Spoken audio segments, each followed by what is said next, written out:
Welcome students to our YouTube channel Surveshwar Siddhant classes Akola. देखिए बच्चों, हमने केमिकल काइनेटिक्स की जो थ्योरी है वो कंप्लीट कर दी है। सारे पॉइंट जितने भी जरूरी थे वो हमने देख लिए उसमें। अब बारी है न्यूमेरिकल्स की। तो हम इस चैप्टर के 150 MCQ सॉल्व करेंगे, थ्योरी प्लस न्यूमेरिकल्स बराबर है। अब आप बच्चों ने कोई भी 3 किताबें अगर सॉल्व की, मतलब 800 से 1000 MCQ सॉल्व किए, तो आपको सारे प्रैक्टिस हो जाएगी और कोई भी न्यूमेरिकल आए तो आपको आंसर आ जाएगा। तो इतनी आपने प्रैक्टिस करनी चाहिए। तो देखिए, केमिकल काइनेटिक्स से बहुत ही आसान चैप्टर है, न्यूमेरिकल भी बहुत आसान है इसके, सिर्फ हमें उसकी प्रॉपर टेक्निक मालूम चाहिए। तो वही टेक्निक हम देखेंगे आज किस तरह से सॉल्व किया जाता है। बहुत ही कंसेप्चुअल है, जिसको मूल कंसेप्ट अच्छे से आता है उसके तो फिर न्यूमेरिकल बहुत ही आसानी से आ जाएंगे। ठीक है, तो हम स्टार्ट करते हैं अपने पहले MCQ को। तो यहाँ पे पहला MCQ देखो क्या है। During the decomposition of H2O2 to give oxygen 48 gram O2 is formed per minute at certain point of time. The rate of formation of water at this point is 0.754 mole per minute, 1.5 mole per minute, 2.25 mole per minute and 3 mole per minute. तो अब ये numerical solve करने के लिए हमें क्या करना है, तो हमें सबसे पहले डिकम्पोजिशन ऑफ H2O2 की रिएक्शन लिखनी पड़ेगी। तो डिकम्पोजिशन ऑफ H2O2 की रिएक्शन हम कैसे लिखेंगे, तो देखिए, twice H2O2 gives twice H2O plus क्या है O2। तो बैलेंस केमिकल रिएक्शन है और स्टोइचोमेट्रिक कोएफिशिएंट हमने देखा, तो देखते बराबर हमारे ध्यान में आया कि जिस स्पीड से O2 तैयार हो रहा है उसके दुगने स्पीड से क्या हो रहा है, H2 तैयार हो रहा है। देखो, 1 मिनट में अगर 1 मोल O2 तैयार हुआ तो उसी 1 मिनट में क्या होंगे, 2 मोल H2 तैयार होंगे, क्योंकि 1 मोल O2 के साथ 2 मोल H2 तैयार होते हैं। तो जितने समय में 1 मोल O2 तैयार होगा उतने समय में 2 मोल H2 तैयार होंगे। मतलब rate of formation of H2 क्या है बच्चों, दुगना है किससे, ऑक्सीजन के तुलना में। तो सबसे पहले हमें क्या करना है, rate of formation of O2 देखना है। तो उन्होंने दिया हुआ है कि 48 gram oxygen is form per minute. 48 gram oxygen form per minute, मतलब how many number of moles of O2 get form. तो number of moles of O2 का फॉर्मूला क्या है, weight of O2 upon molar mass of O2। तो कितना था भाई, 1.5। अब 48 ग्राम O2 तैयार हो रहा है 1 मिनट में, मतलब उसका क्या है, 1.5 मोल O2 तैयार हो रहा है 1 मिनट में। अब rate of reaction, rate of formation of O2 कितना है, 1.5 मोल पर मिनट है। तो फिर rate of formation of water कितना होगा, उसका दुगना, मतलब आंसर क्या होना चाहिए, 3 मोल पर मिनट। तो rate of formation of water oxygen के तुलना में दुगना होगा, इसलिए आंसर क्या होगा, 3.0 मोल पर मिनट। तो इस तरह से हम ये सवाल सॉल्व कर सकते हैं। तो दूसरा सवाल अब हम देख सकते हैं। ठीक है, अब थ्राइस से गिव्स ट्वाइस भी rate of reaction plus dB/dt is equal to. तो यहाँ पे सवाल डिजाइन करते वक्त ही थोड़ा सा गलत डिजाइन किया गया है। यहाँ पे रेट ऑफ रिएक्शन ये वर्ड नहीं होना चाहिए था, rate of formation of B is equal to ऐसा बोला होता तो सही होता, क्योंकि हमने देखा है rate of reaction and rate of disappearance, rate of appearance, rate of formation, rate of reaction, ये अलग बात है।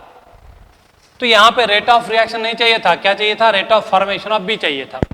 Plus dB/dt is equal to पूछा है।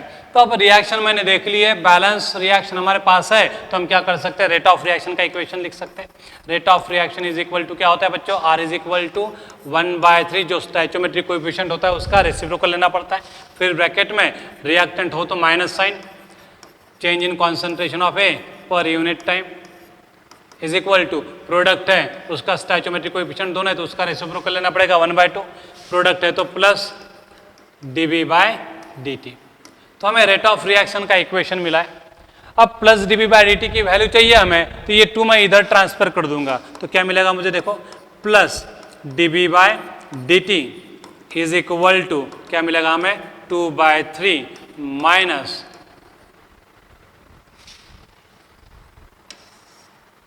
देखिए, तो यहां पे R इज इक्वल टू,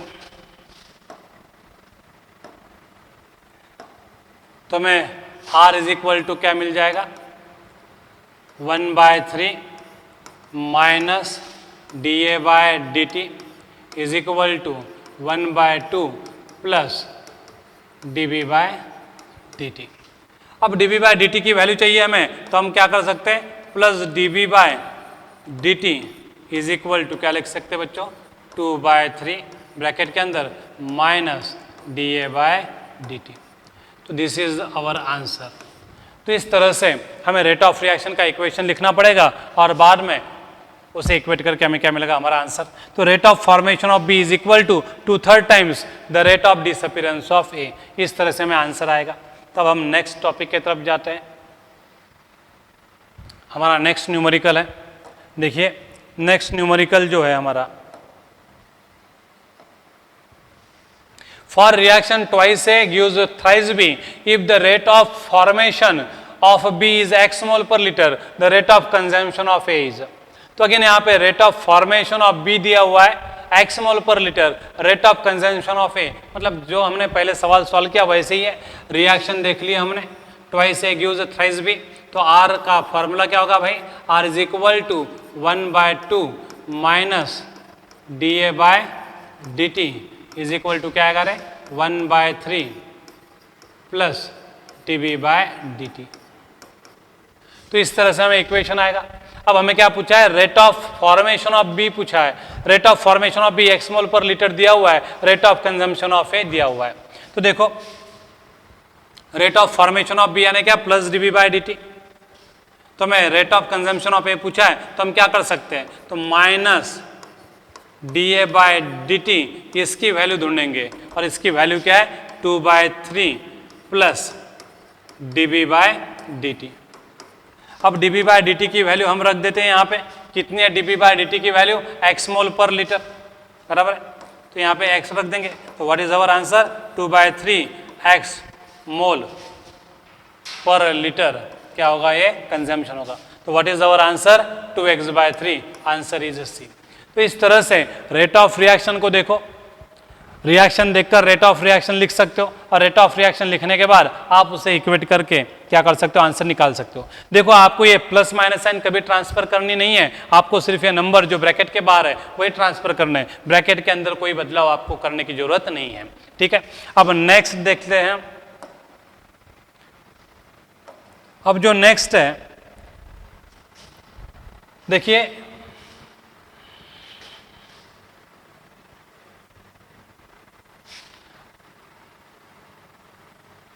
आपको अच्छे से दिखाई दे रहा होगा, the decomposition of N2O5 in CCl4 at 318 Kelvin is studied by monitoring the concentration of N2O5 in the solution. Initially the concentration of N2O5 is 2.4 mole per liter and after 200 minutes it is reduced to 2 mole per liter. What is the rate of production of NO2 during this period in mole per liter per minute? तो देखिए हमें data दिया हुआ है N2O5 का और rate of reaction पूछा है, रेट ऑफ प्रोडक्शन पूछा है NO2 का। तो सबसे पहले हम रिएक्शन लिख देते हैं। रिएक्शन क्या है बच्चों, रिएक्शन क्या है हमारी, तो रिएक्शन हम इस तरह से लिख सकते हैं, twice N2O5 gives 4 NO2 plus क्या है O2। तो इस तरह की रिएक्शन है बच्चों, twice N2O5 gives 4 NO2 plus O2। अब इस रिएक्शन का मैं रेट लिख सकता हूं, R is equal to 1/2 minus dN2O5 by dt is equal to क्या लिखूंगा मैं, 1/4 प्लस ddt ऑफ NO2, बराबर है। अब ये हमें ddt ऑफ NO2 पूछा है, rate of production of NO2 पूछा है, तो ये इधर लाना पड़ेगा। देयरफॉर ddt ऑफ NO2 की वैल्यू पूछी है, बराबर है, ddt ऑफ NO2 की वैल्यू पूछी है, तो ये 4 इधर जाएगा, तो 4/2 इंटू ddt ऑफ क्या है N2O5। अब आंसर साइन इसकी माइनस तो रहेगी क्योंकि रिएक्टेंट है, तो यहाँ पे मैं उसका आंसर निकाल सकता हूँ। 4/2 यानी कितना रहे, 2 2 जा 4, तो 2 रहेगा। और ddt ऑफ N2O5 कितना है, तो देखिए पहले था 2.4 मोल और बाद में हुआ 2 मोल, कितने मिनट में, 200 मिनट में। मतलब हमारा ddt ऑफ N2O5 का वैल्यू कैसे निकालेंगे हम, C2 minus C1 upon T2 minus T1, बराबर है। C2 कितना है बच्चों? 2। रिएक्शन है तो फिर क्या आएगा? माइनस साइन आएगा।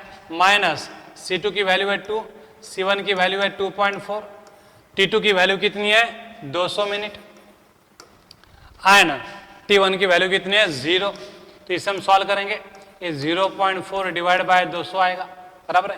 तो यहाँ पे ये DDT ऑफ N2O5 की वैल्यू हम रख देंगे तो क्या आएगा? Twice in bracket 0.4 upon 200। तो ये 0.4 अपॉन 100 आएगा, तो हम इसे लिख सकते हैं 0.4 into 10 to the power minus 2, that is 4 into 10 to the power minus 3। तो देखो 4 into 10 to the power minus 3 का आंसर, तो आंसर इज ए। तो इस तरह से हम रिएक्शन लिखेंगे, रिएक्शन देखने के बाद रेट ऑफ रिएक्शन का इक्वेशन लिखेंगे और उसमें वैल्यू पुटअप करके क्या करेंगे? आंसर निकालेंगे। तो देखिए आज ये पहला दिन है मेरा इस इंटेलिजेंट पैनल पर, और इसलिए पेन की थोड़ी सी प्रैक्टिस, प्रिसीजन प्रॉपर नहीं आ रही, इसलिए थोड़ा सा ये हो रहा है। तो ठीक है, अब प्रैक्टिस करते करते ये भी आ जाएगा। तो इस तरह से बच्चों हमने rate of formation of NO2 निकाल दिया। Once we know the rate of decomposition of N2O5 we can calculate the rate of formation of NO2। तो इस तरह से हमें ये करते आएगा बच्चों। अब नेक्स्ट जो है सवाल वो है, देखिए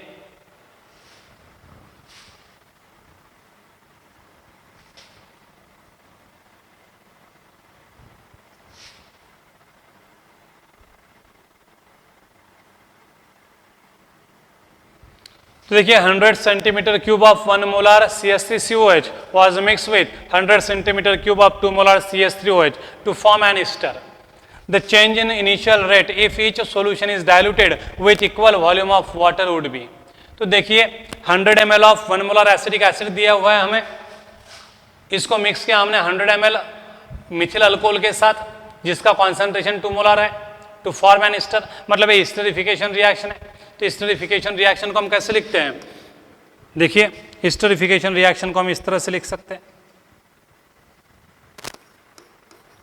CH3COOH plus CH3OH gives CH3COOCH3 plus क्या है? H2O। अब ये है एस्टरिफिकेशन रिएक्शन, बराबर है। और एस्टरिफिकेशन रिएक्शन में जो रेट है उसका फॉर्मूला क्या है? R is equal to rate constant into concentration of acetic acid, बराबर है। R इज इक्वल टू क्या है? K into concentration of acetic acid, बराबर है, into concentration of methyl alcohol. तो ओरिजिनली ये रिएक्शन क्या है भाई? सेकंड ऑर्डर की है। तो देखो the change in initial rate if each solution is diluted with equal volume, अगर हमने इन सोल्यूशन में इक्वल अमाउंट ऑफ पानी डाल दिया, मतलब वॉल्यूम डबल कर दिया, तो कॉन्सेंट्रेशन क्या हो जाएगा? हाफ। तो रेट बदल जाएगा क्योंकि दोनों के कॉन्सेंट्रेशन पर रेट डिपेंडेंट है। जब इनका कॉन्सेंट्रेशन इतना था तो रेट कितना था? R1। अब मैंने क्या कर दिया? उसमें उतना ही पानी डाल दिया जितना सॉल्यूशन का वॉल्यूम है, तो वॉल्यूम दुगना हो गया, तो कॉन्सेंट्रेशन क्या हो जाएगा? आधा। तो फिर एसिड का भी कॉन्सेंट्रेशन क्या हो जाएगा? आधा। तो half into concentration of CH3COH into क्या होगा? Half into concentration of methyl alcohol, बराबर है। तो ये हाफ हाफ मैं अगर बाहर निकालूंगा तो क्या आएगा? 1/4 into K into concentration of acetic acid into concentration of methyl alcohol. तो ये तो हमारा क्या है? R1 है, मतलब क्या होगा भाई? 1/4 टाइम्स R1। तो new rate will be 1/4 times R1, मतलब 0.25 टाइम्स R1। तो आंसर क्या आएगा? Second B.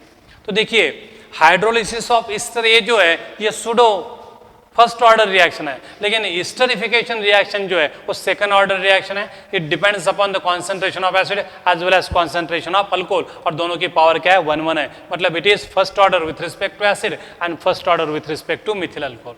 तो इस तरह से रेट लॉ मालूम है, इसलिए हमने क्या कर दिया? न्यू रेट निकाल दिया। तो जब भी हम कभी सॉल्यूशन में उतना ही पानी ऐड करते हैं जितना वॉल्यूम है सॉल्यूशन का, तो वॉल्यूम हो जाएगा दुगना, तो कॉन्सेंट्रेशन क्या हो जाएगा बच्चों? आधा हो जाएगा।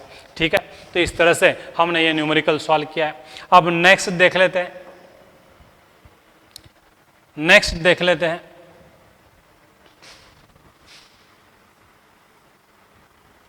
तो देखिए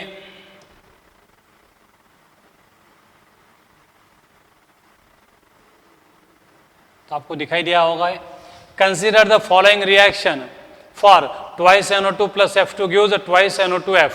Expression for the rate of reaction in terms of rate of change of partial pressure of reactants and product is R.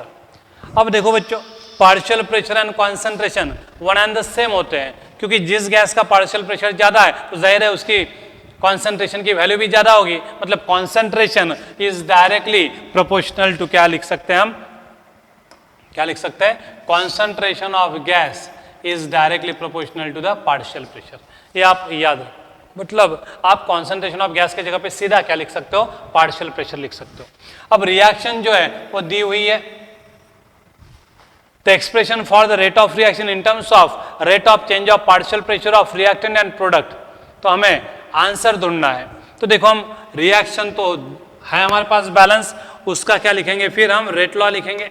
Rate law कैसे लिखेंगे, रेट लॉ नहीं, रेट ऑफ रिएक्शन का इक्वेशन कैसे लिखेंगे, जो रिएक्टेंट है उसके सामने माइनस साइन, जो स्टोइचोमेट्रिक कोएफिशिएंट है उसका रेसिप्रोकल, तो क्या आएगा यहाँ पे dt ऑफ NO2 बराबर है, इक्वल टू क्या आएगा, अब यहाँ पे कहीं पे भी आंसर देख लेते हैं हम, NO2F ही है बराबर है, तो NO2F के टर्म में लिख लेते हैं, तो 1/2 क्या है dt ऑफ NO2F, ये प्रोडक्ट है तो यहाँ पे कौन सा साइन आएगा बच्चों, प्लस आएगा बराबर है। अब मैं कॉन्सेंट्रेशन के जगह पे क्या लिख सकता हूँ बच्चों, पार्शियल प्रेशर भी लिख सकता हूँ, तो माइनस क्या आएगा dt of partial pressure of NO2 equal to 1/2 plus dt of partial pressure of NO2F बराबर है। अब 1/2 क्या हो जाएगा, कैंसल, तो what is the rate of reaction, क्या आएगा, तो ddt ऑफ पार्शियल प्रेशर, तो यहाँ पे मैं ऐसा लिख सकता हूँ dp/dt of NO2 is equal to क्या होगा रे, plus dp of NO2F bye क्या होगा dt। तो इस तरह से हमें आंसर मिलेगा। अब देखो रेट ऑफ रिएक्शन क्या है, माइनस dp/dt NO2, ऐसा भी हो सकता है, इन्होंने हाफ हाफ कैंसिल नहीं किया है तो हम भी यहाँ पे हाफ ऐसे रहने देंगे बराबर है, हाफ हाफ उन्होंने कैंसिल नहीं किया है तो हम भी ऐसे रहने देंगे, तो half minus dp/dt of NO2, तो ये भी आंसर है, and plus half dp of NO2F upon dt, ये भी आंसर है, दोनों आंसर है। तो यहाँ पे multiple choice multiple answer question है ये, तो दो ऑप्शन करेक्ट है। ऐसा हमें न्यूमेरिकल नीट में या जेई में नहीं आएगा, क्योंकि हमारा एक ही ऑप्शन क्या हो सकता है, सही हो सकता है, कि यहाँ पे गलती से दो ऑप्शन क्या आ गए, सही आ गए। समझ में आया यहाँ तक।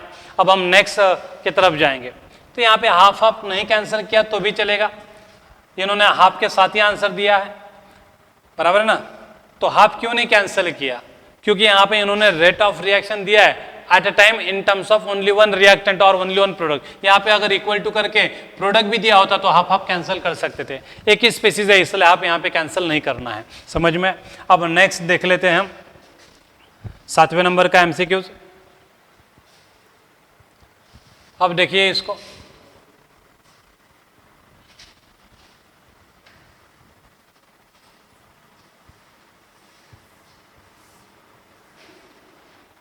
बहुत मतलब दिखने में बहुत बड़ा है ये।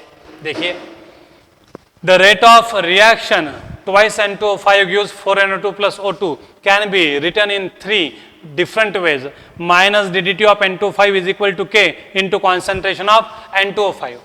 ddt of NO2 is equal to K into N2O5. तो यहाँ पे K डैश चाहिए था बच्चों, तो यहाँ पे क्या चाहिए था, K डैश चाहिए था, तो यहाँ पे मैं K डैश कर देता हूँ, तो यहाँ पे K डबल डैश कर देता हूँ। तो माइनस ddt ऑफ N2O5 क्या है, K into concentration of N2O5, ddt of NO2 क्या है, K dash into concentration of N2O5, and ddt of O2 क्या है, K double dash into concentration of N2O5। The relationship between K and K dash and K double dash are, तो K dash and K double dash. अब देखो ये typing भी मैंने की है, पहली बार जिंदगी में मैंने टाइपिंग की है, पहली बार पावर पॉइंट प्रेजेंटेशन बनाया है, तो कुछ आगे पीछे हो गया वहाँ पे, तो आप समझ लेना। तो relationship between K dash and K double dash वो हमें स्टडी करना है। तो देखिए रिएक्शन हमारे सामने है, इस रिएक्शन के लिए हम क्या करेंगे, रेट का इक्वेशन तैयार करेंगे। तो R इज इक्वल टू क्या लिख सकता हूँ भाई मैं 1/2 माइनस ddT ऑफ N2O5 लिख सकता हूँ, बराबर है। इक्वल टू क्या लिखूंगा मैं 1/4 प्लस ddT ऑफ क्या है NO2 है, एंड इक्वल टू क्या है करें प्लस ddT ऑफ O2। अब यहां पे हमें क्या करना है, सिर्फ वैल्यू डालना है। ddT ऑफ N2O5 की वैल्यू क्या है, तो हाफ एज इट इज रहेगा। What is the value of minus ddT of N2O5, उन्होंने दिया हुआ है K into concentration of N2O5, बराबर है, equal to 1/4 plus ddT of NO2 की वैल्यू कितनी दी हुई है उन्होंने, ddT ऑफ NO2 की वैल्यू दी है K dash into concentration of N2O5 and plus ddT of O2 की वैल्यू कितनी दी हुई है बच्चों, प्लस ddT ऑफ O2 की वैल्यू दी है K double dash into concentration of N2O5। अब ये कॉन्सेंट्रेशन ऑफ N2O5 तीनों में है तो कैंसिल हो जाएगा, तो हमें क्या मिलेगा 1/2 K is equal to 1/4 K dash is equal to K double dash. अब हम क्या करेंगे, 4 से मल्टीप्लाई करेंगे दोनों साइड में, 4 से मल्टीप्लाई करेंगे तो क्या मिलेगा 4 इंटू 1/2 क्या आएगा ट्वाइस के, इक्वल टू क्या आएगा ये 4 इंटू 1/4 K डैश मतलब K dash and equal to क्या आएगा 4 K डबल डैश। तो ऐसा ऑप्शन है क्या कहीं पे, ये देखना पड़ेगा। Twice K is equal to K dash and K dash is equal to K dash equal to क्या है 4K।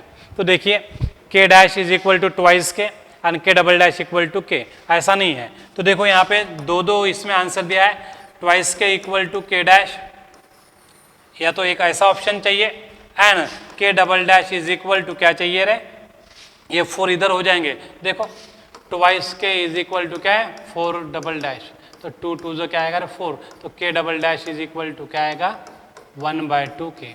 तो K double dash is equal to क्या चाहिए 1/2 K। तो ऐसा ऑप्शन ढूंढो, K double dash is equal to 1/2 K and K dash is equal to twice K। तो our answer is this. तो इस तरह से आपको पहले रेट ऑफ रिएक्शन का इक्वेशन लिखना है और उसमें दी हुई वैल्यूज को पुटअप करना है और फिर कैलकुलेशन करके आपको जो भी रिलेशन मिलेगा वो, तो बराबर है। तो जानबूझ के हमें तकलीफ हो इसलिए इन्होंने क्या किया, 2 का रिलेशन दिया है, एक साथ दिया होता तो फटाक से हमें पहचान में आ जाता, कोई प्रॉब्लम नहीं। तो ठीक है, समझ में आया बच्चों। अब हम नेक्स्ट की तरफ जाएंगे। नेक्स्ट स्लाइड में हमारा नेक्स्ट MCQ है, तो दिखाई देता होगा आपको ये। तो देखो पढ़ते आ रहा है आपको। अब हम इस न्यूमेरिकल को सॉल्व करेंगे, किस तरह से करते हैं देखते हैं।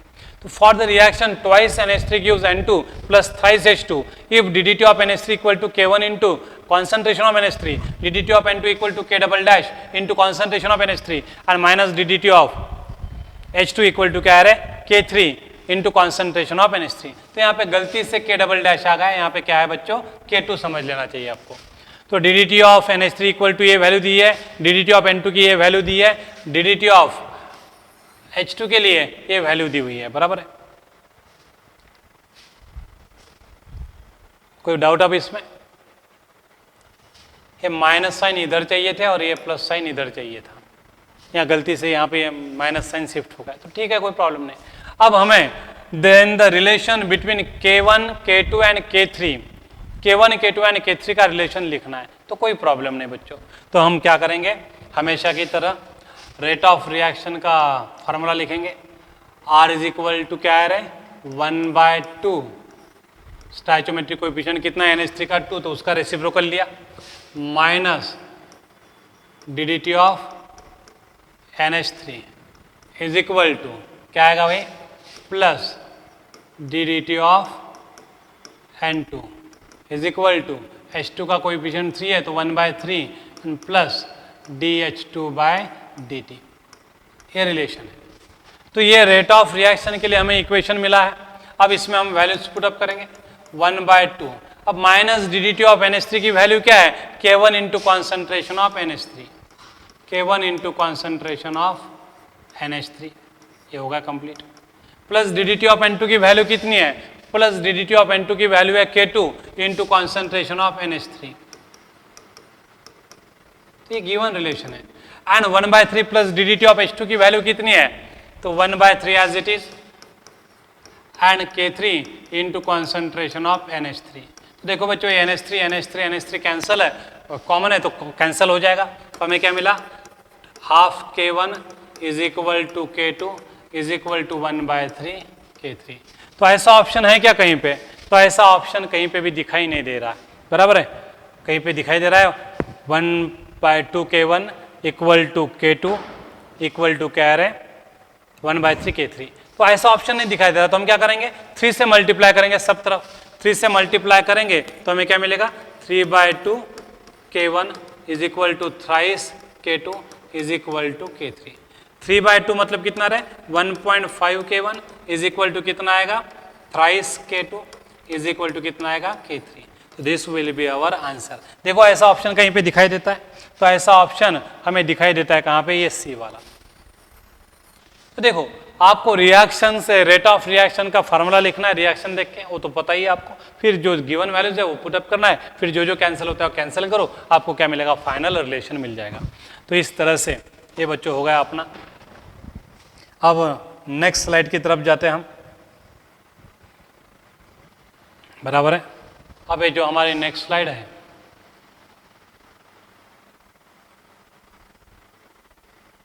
तो देखिए यहां पे if Na and Nb are the number of moles at any instant in the reaction, twice A gas gives thrice B gas carried out in a vessel of V liter, the rate of reaction at that instant is given by। तो rate of reaction at that instant पूछा है भाई, तो Na and Nb are the number of moles at any instant in the reaction, twice A gives thrice B carried out in a vessel of V liter, the rate of reaction at that instant is given by। तो कैसे करेंगे हम, तो हम इस तरह से लिख सकते हैं R इज इक्वल टू क्या है बच्चों, तो R इज इक्वल टू क्या है reaction, twice a gas gives thrice B, तो हम ऐसा लिख सकते हैं 1/2 minus dA/dt is equal to 1/3 plus dB/dt। अब change in concentration of a कितना है, तो ये 1/2 एज इट इज रहेगा। What is change in concentration of a, तो नंबर ऑफ मोल्स कितने चेंज हुए Na के इतने, कितने वॉल्यूम में V लीटर में, डिवाइड बाय क्या है भाई dt।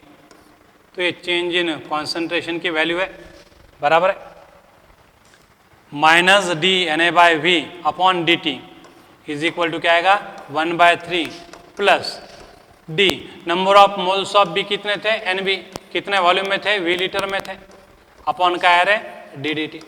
अब ड्यूरिंग द रिएक्शन वॉल्यूम तो क्या रहने वाला भाई कांस्टेंट है, कांस्टेंट है तो उसको बाहर निकाल सकते हैं, तो 1/2V ब्रैकेट के बाहर अंदर क्या रहेगा minus dNA/dt is equal to 1/3V bracket के अंदर क्या रहेगा dNB/dt।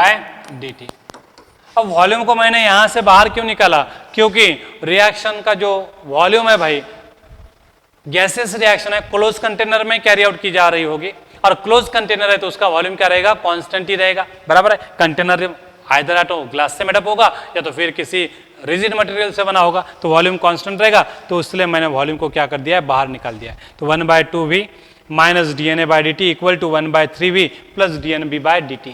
तो ये हमारा क्या है आंसर है। तो हमने यहाँ पे वॉल्यूम को बाहर निकाला, क्यों निकाला हमने वॉल्यूम को बाहर, क्योंकि वॉल्यूम कांस्टेंट रहता है गैसियस रिएक्शन में, क्योंकि हमारा जो कंटेनर है वो क्या है रिजिड है इसलिए, ठीक है। तो इस तरह से हम न्यूमेरिकल्स देख सकते हैं बच्चों।